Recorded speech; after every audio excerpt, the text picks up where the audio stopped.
cleaning this Power Painter Plus, a lot of times running clean water through this thing after you're done painting is not enough to get it really clean if it's gonna sit for any length of time. I want this thing to work next time I go to use it. Take the paint tub off. You get that suction tube. It's got a little screen on the bottom. That little screen will pop off too. We'll get to that. I'm going to get this thing disassembled here real quick. The spray tip, just lefty-loosey, that unscrews. Just unscrew it. Set it aside. About the only thing, the spray tip, you'll need to clean on that real good. But, you know, paint that gets all over everything, I'm not really concerned about that. Just the working parts here. Inside there, you'll see that little tip inside there is hooked to a spring and some kind of little sleeve on there. Pull that out. Just be careful you don't stretch that spring out if it's boogered up in there. But set that aside, and then that inner piece there, that actually unscrews also, lefty-loosey. Take that off, and then inside there, the whole rest of that mechanism, I believe it's called the piston or whatever it's called there, that whole thing just slides right out.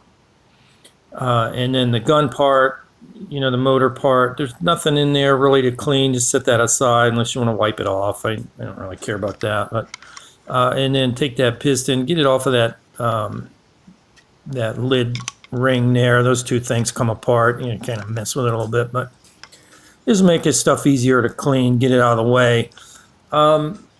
What you want to use on this stuff, especially if it's dry, is lacquer thinner. That'll dissolve that paint pretty quick. I got a little scrub brush here for some of the tubes that fits in. An old toothbrush, Uncle Bob's toothbrush there, and I got a little screwdriver.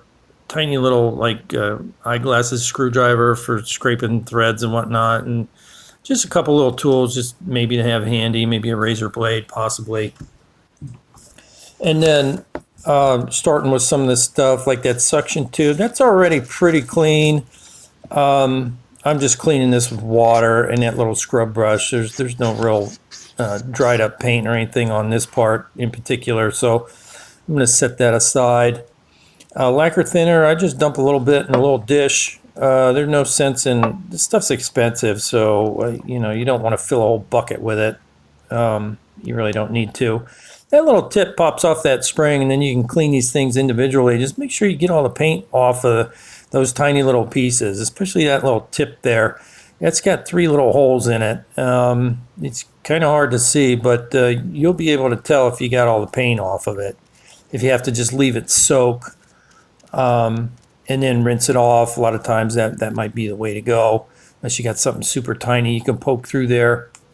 I just let them soak a little bit and brush them off, make sure they're clean, give it a good rinse. This screen, that thing needs to be super clean, rinse it off, set it aside. This part here, the only thing I really want to make sure I get is the threads, where it hooks to the next piece. I'm not really concerned about the dry paint on the rest of it really. And then this part, this piston part, that's got a few pieces to it. It's got a hole for the paint where the suction tube goes. That spring there that gets paint on it, you can scrub that off. And there's another hole in there for air that pumps air into there. But you just scrub it a little bit, let that lacquer thinner do its job. It'll come off of there, and then rinse all your you know, chunks off of there. A bucket of water or whatever, just rinse it off. And then this lid thing, I want to make sure I keep the threads of that clean. Just makes it screwing on and off real easy. This piece here takes a little while to get this stuff off, especially if it's dry.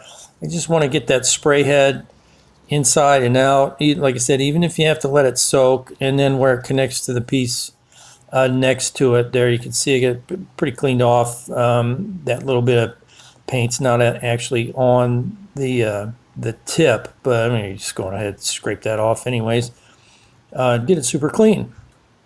And then this piston inside and out, now that that's clean, we can put this stuff back together just like it come off. Make sure you put that ring on there first thing, otherwise you're going to be taking it apart again. So put that on and put your tiny little spray tip with the spring. That just kind of rests in there for now.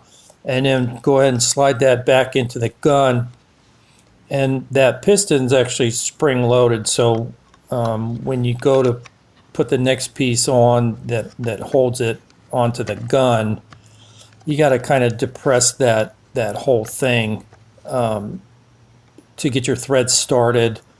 You got to push down on it pretty hard to get that started. I kind of had a hard time with this video thing.